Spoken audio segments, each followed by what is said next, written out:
এই জন্য প্রিয় ভাইয়েরা, আমাদেরকে সর্ব অবস্থাতেই ধৈর্য ধারণ করতে হবে। ধৈর্য ধারণ ব্যতীত আমাদের কিছুই করা সম্ভব নয়। অর্থাৎ যখন কোনো বিপদ আসবে, বিপদে খুবই তীক্ষ্ণতার সাথে মাথার ব্রেন কাজে লাগিয়ে আপনাকে সেই কাজের মধ্যে নিমজ্জিত হতে হবে, লাগতে হবে।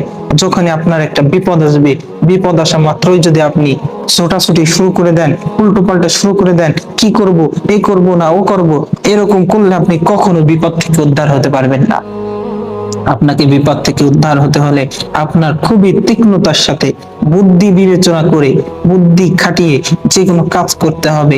দেখা যাবে বিপদ থেকে সহজেই উদ্ধার হওয়া যাবে। আর যখনই আপনি খুব উল্টো পাল্টা কি হলো হাই হতাশ শুরু করবেন, তখন আপনার জীবনে ওই সময় ধৈর্য ধারণ থেকে ওই সময় আপনার পক্ষে কষ্ট